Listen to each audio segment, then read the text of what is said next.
Lecture du livre du prophète Ézéchiel. La parole du Seigneur me fut adressée. Fils d'homme, fais connaître à Jérusalem ses abominations. Tu diras, ainsi parle le Seigneur Dieu à Jérusalem. Par tes origines et ta naissance, tu es du pays de Canaan. Ton père était un Amorite et ta mère une Hittite. À ta naissance, le jour où tu es né, on ne t'a pas coupé le cordon, on ne t'a pas plongé dans l'eau pour te nettoyer, on ne t'a pas frotté de sel, ni enveloppé de lange. Aucun regard de pitié pour toi, personne pour te donner le moindre de ses soins, par compassion. On t'a jeté en plein champ avec dégoût le jour de ta naissance. Je suis passé près de toi, et je t'ai vu te débattre dans ton sang. Quand tu étais dans ton sang, je t'ai dit, je veux que tu vives. Je t'ai fait croître comme l'herbe des champs. Tu as poussé, tu as grandi, tu es devenue femme, ta poitrine s'est formée, ta chevelure s'est développée. Mais tu étais complètement nu. Je suis passé près de toi et je t'ai vu. Tu avais atteint l'âge des amours. J'étendis sur toi le pan de mon manteau et je couvris ta nudité. Je me suis engagé envers toi par serment. Je suis entré en alliance avec toi, oracle du Seigneur Dieu, et tu as été à moi. Je t'ai plongé dans l'eau, je t'ai nettoyé de ton sang, je t'ai parfumé avec de l'huile. Je t'ai revêtu d'habits charmarés, je t'ai chaussé de souliers en cuir fin, je t'ai donné une ceinture de lin précieux, je t'ai couverte de soie. Je t'ai paré de joyaux, des bracelets à tes poignets, un collier à ton cou, un anneau à ton nez. Je t'ai paré de joyaux, des bracelets à tes poignets, un collier à ton cou, un anneau à ton nez, des boucles à tes oreilles, et sur ta tête un diadème magnifique. Tu étais paré d'or et d'argent, vêtu de lin précieux, de soie et d'étoffe chamarrée.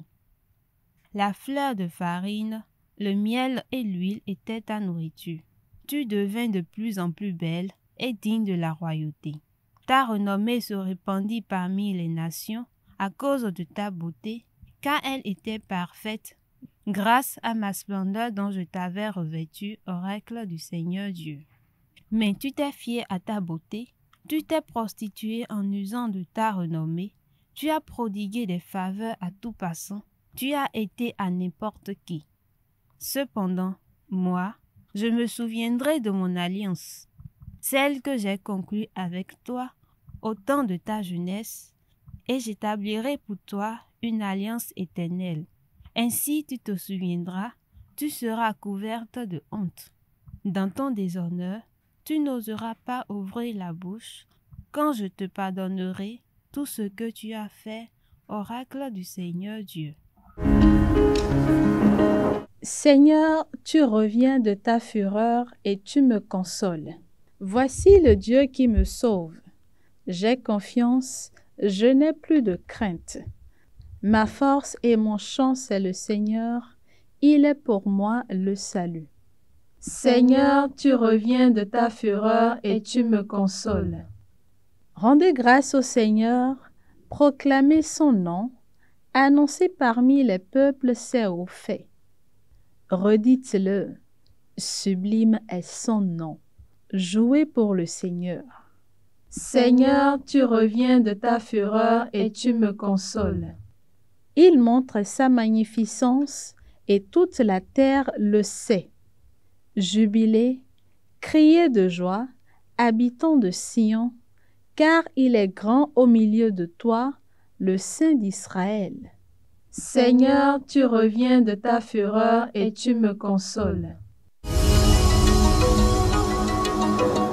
Évangile de Jésus-Christ selon saint Matthieu. En ce temps-là, des pharisiens se rapprochèrent de Jésus pour le mettre à l'épreuve. Ils lui demandèrent, « Est-il permis à un homme de renvoyer sa femme pour n'importe quel motif ?» Il répondit, « N'avez-vous pas lu ceci? Dès le commencement, le Créateur les fit hommes et femmes. » Il dit, « À cause de cela, L'homme quittera son père et sa mère.